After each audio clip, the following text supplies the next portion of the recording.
नमस्कार, जय हिंद, वंदे मातरम दोस्तों। जीके पर चैनल पे आपका स्वागत है। मुझे आशा आप जहाँ हैं स्वस्थ हैं, मस्त हैं, आपकी तैयारी बहुत अच्छी चल रही है दोस्तों। दोस्तों, आप अपने एग्ज़ाम की तैयारी को बहुत बेहतरीन तरीके से कर रहे होंगे।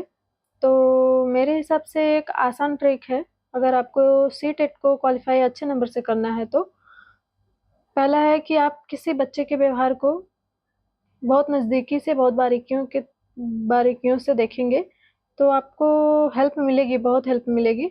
और दूसरा है कि आप जो है कि एज़ ए शिक्षक के रूप में क्वेश्चन को पढ़िएगा, तब आप ऑप्शन को देखिएगा, तब आपको ऑप्शन जो सबसे सही ऑप्शन होगा, वो समझ में आएगा, ठीक है?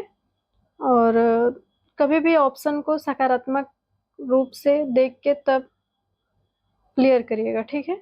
चलिए, ये 10 क्वेश्चन का सीरीज है दोस्तों, तो इसको देखिएगा, ठीक है? पूरा देखिएगा दोस्तों, स्किप करके मत जाया करिए, क्योंकि कंटेंट वही होते हैं, कंटेंट अच्छे हैं दोस्तों, अच्छे लेवल के हैं।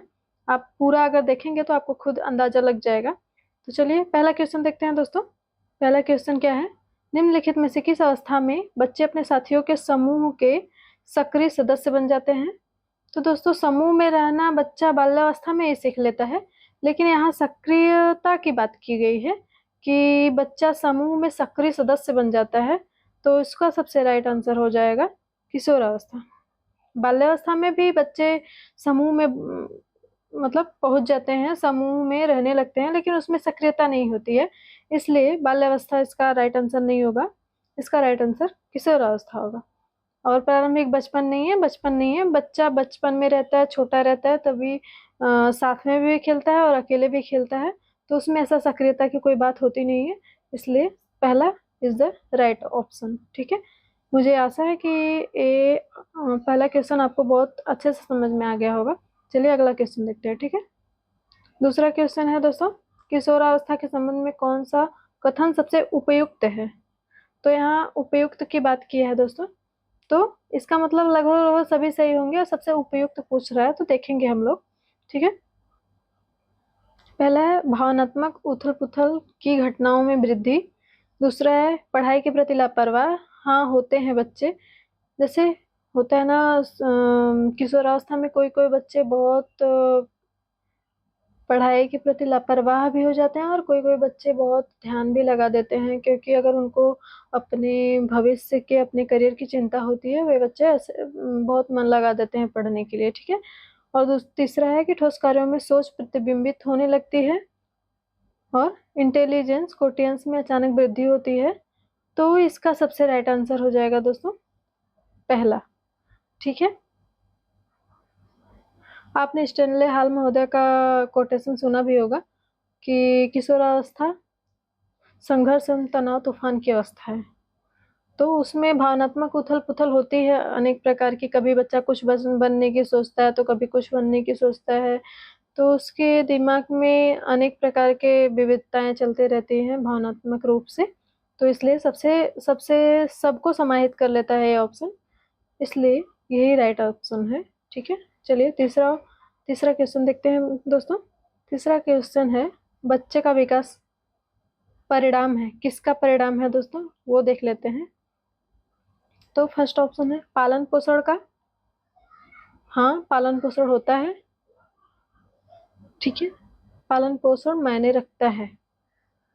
पर्यावरण एवं आनुवंशिकता का मेल, आनुवंशिकता, पर्यावरण, ठीक है? तो दोस्तों, ये जो दूसरा ऑप्शन है ना, ये सबको समाहित कर लेता है, क्योंकि पालन-पोषण पर्यावरण के अंदर आएगा और आनुवंशिकता, ये दोनों पर्यावरण प्लस आनुवंशिकता बच्चे के विकास का योग होता है, लेकिन ये नहीं निर्धारित कर सकते हैं कि बच्चे के विकास में पर्यावरण ज़्यादा भूमिका निभाया है कि आनुवंशिकता, इसलिए इसका अंदाज़ा लगाना बहुत मुश्किल होता है, लेकिन सहयोग पर्यावरण का भी होता है और आनुवंशिकता का भी। कभी-कभी बच्चा जो है कि आनुवंशिकता का प्रभाव ज़्यादा हो जाता है, कभी-कभी पर्यावरण का स्वभाव ज़्यादा हो जाता है, प्रभाव ज़्यादा हो जाता है, ठीक है? जैसे कि बॉलीवुड में देखे हैं किसी एक्टर या एक्ट्रेस का, तो उनके बच्चे जो होते हैं ज़्यादातर संभावना रहती है कि वो उसी फील्ड में जाएंगे, या फिर हो सकता है कभी दूसरे फील्ड में चले जाएं। तो इसका पहले से अंदाजा लगाना मुश्किल होता है। ठीक है, अगर आनुवंशिकता प्रभावी रहेगा तो उसी फील्ड में रहेंगे, और उनका तो दोनों वही है दोस्तों, पर्यावरण भी वही है और आनुवंशिकता भी वही है, क्योंकि उनके घर में जब वही माहौल ही है तो उसी क्षेत्र में जाएंगे। ठीक है, चलिए चौथा क्वेश्चन देख लेते हैं दोस्तों। विकास की गति एक व्यक्ति से दूसरे व्यक्ति में भिन्न होती है। हाँ, सही बात है, किंतु यह एक नमूने का अनुगमन करती है। तो इसमें से कौन से ऐसा है वो देख लेते हैं। व्यवस्थित, अव्यवस्थित, अप्रत्याशित, क्रमबद्ध और व्यवस्थित, एड़ी से चोटी। तो दोस्तों व्यवस्थित नहीं, अप्रत्याशित नहीं है, दोनों गलत है। क्रमबद्ध और व्यवस्थित राइट आंसर है। एड़ी से चोटी तो ये सबसे राइट आंसर क्रमबद्ध और व्यवस्थित है। ठीक है, चलिए पांचवा क्वेश्चन देख लेते हैं। कक्षा में चर्चा के दौरान शिक्षक अक्सर लड़कियों की तुलना में लड़कों पर अधिक ध्यान देते हैं। यह इसका एक उदाहरण है। किसका उदाहरण है दोस्तों? कक्षा है कोई और एक शिक्षक है, तो क्लास में लड़के लड़कियां दोनों पढ़ाई करते हैं। तो क्वेश्चन का मानना है कि शिक्षक है जो लड़कियों की तुलना में लड़कों पर अधिक ध्यान देता है। तो इसका क्या उदाहरण है, इसको क्या कह सकते हैं? तो लिंग भेद, लिंग पहचान, लिंग प्रासंगिकता, लिंग स्थिरता। तो दोस्तों इसका राइट आंसर हो जाएगा लिंग भेद। भेदभाव कहते हैं ना कि हमारे साथ भेदभाव हुआ, तो हुआ ना, लड़के लड़कियों के बीच में भेद है, या तो लड़कियों को ज्यादा मानना या लड़कों को ज्यादा मानना, तो ये भेदभाव हो जाएगा। तो इसको लिंग पूर्वाग्रह का यह चैप्टर है। ठीक है, ये लिंग पूर्वाग्रह है। ठीक है, ठीक है, चलिए मुझे आशा है कि समझ में आया होगा आपको। चलिए छठा नंबर का क्वेश्चन देख लेते हैं दोस्तों। चलिए दोस्तों, बच्चों की लिंग संबंधी रूढ़िवादिता और लिंग भूमिका अनुरूपता को कम करने के लिए वही वाला क्वेश्चन है दोस्तों। बच्चों की लिंग संबंधी रूढ़िवादिता और लिंग भूमिका अनुरूपता को कम करने के लिए निम्नलिखित में से कौन सी प्रभावी रणनीति है? तो दोस्तों लिंग पूर्वाग्रह पर चर्चा, लिंग विशिष्ट भूमिकाओं पर जोर, लिंग विभेदित खेल समूह, लिंग के आधार पर अलग बैठने की व्यवस्था। तो ये नहीं है, लिंग विभेदित खेल समूह नहीं है। लिंग विशिष्ट भूमिकाओं पर जोर देना, ये भी नहीं है। तो इसका राइट आंसर फर्स्ट है, लिंग पूर्वाग्रह पर चर्चा करना। तो बच्चों के बीच में लिंग पूर्वाग्रह पर बातें करना। ठीक है, ये राइट आंसर होगा। चलिए सातवां नंबर का क्वेश्चन देख लेते हैं। सातवां नंबर का क्वेश्चन है, बाल केंद्रित शिक्षा शास्त्र को बढ़ावा देता है। क्या बढ़ावा देता है? पाठ्य पुस्तकों पर विशेष निर्भरता। तो दोस्तों ये नहीं है, क्योंकि ये जब शिक्षक केंद्रित होता था शिक्षण, तभी ऐसा होता था, पाठ्य पुस्तकों पर जोर दिया जाता था। बच्चों के अनुभव को प्राथमिकता देना, हाँ ये सही है। और रट कर याद करना, ये भी गलत है। क्षमता के आधार पर छात्रों को लेबल, ये तो नहीं है। क्षमता के आधार पर उनका ग्रेड देना या फिर ऐसा वर्गीकरण करना है। तो दोस्तों ये भी गलत है। इसका सबसे राइट आंसर दूसरा है, बच्चों के अनुभवों को प्राथमिकता देना।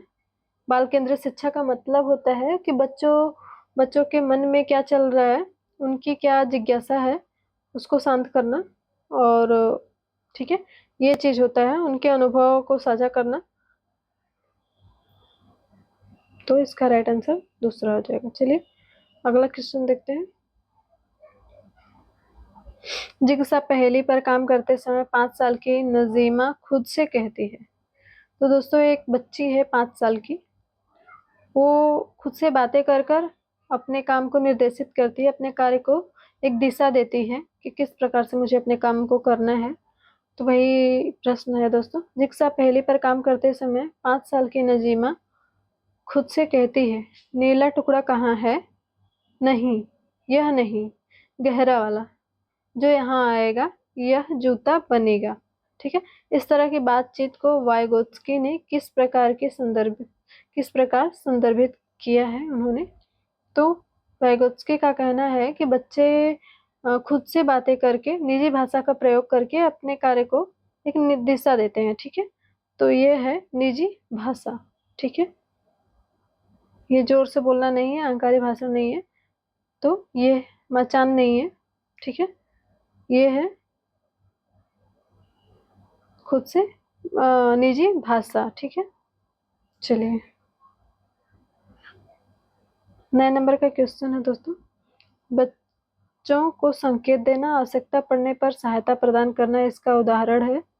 तो सुदृढ़ीकरण नहीं, कंडीशनिंग नहीं है, मॉडलिंग नहीं है, मचान है। तो दोस्तों स्कैफोल्डिंग को ही मचान कहते हैं। से कोई कार्य है, कुछ कार्य हो गया है, कुछ बाकी रह गया है, तो उसको अगर सहायता कोई दे देता है तो उसी को कहते हैं मचान बनाना। थोड़ा बहुत मदद कर देना वही मचान बनाना होता है, मतलब इसका फोल्डिंग कहते हैं उसी को। ठीक है, ये राइट आंसर। ठीक है, चलिए 10वां नंबर का क्वेश्चन देखते हैं। एक बच्ची है रूही नाम की। तो रूही हमेशा एक समस्या के कई समाधान सोचती है, जिसमें से कई मौलिक समाधान होते हैं। रूही एक एक की विशेषताएं प्रदर्शित कर रही है, तो वह क्या होगा, वह कैसे विचार होंगे उसके। तो देखते हैं, रचनात्मक विचारक, अभिसारी विचारक, कठोर विचारक, अहंकारी विचारक। तो अगर वह उसके समाधान मौलिक है दोस्तों, वह कहा जा रहा है कि उसके कई समाधान हैं और कई मौलिक भी हैं। ठीक है, तो मौलिक होने का मतलब है रचनात्मक। ठीक है, जैसे वह बच्ची है तो किसी समस्या पे वो कई समाधान सोचती है और मौलिक समाधान सोचती है। ठीक है, तो उसके समाधान, उसके विचार जो है रचनात्मक प्रकार के हैं, और उसी को कहते हैं अपसारी चिंतन। ठीक है, अपसारी चिंतन कहते हैं एक समाधान पर, एक समस्या पर कई समाधान सोचना। ठीक है, चलिए ये लास्ट क्वेश्चन रहा दोस्तों। तो मुझे आशा है कि आपको ये वीडियो बहुत पसंद आया होगा और क्वेश्चन भी अच्छे लेवल के हैं दोस्तों। तो इस वीडियो को सपोर्ट करिएगा। मुझे आशा है दोस्तों कि ये वीडियो आपको पसंद आया होगा, तो इस वीडियो को सपोर्ट करिएगा, लाइक सब्सक्राइब एंड शेयर करिएगा। आप यह वीडियो पूरा देखें इसलिए बहुत बहुत धन्यवाद दोस्तों। ठीक है, और क्वेश्चन भी अच्छे लेवल के हैं दोस्तों। ठीक है, थैंक यू।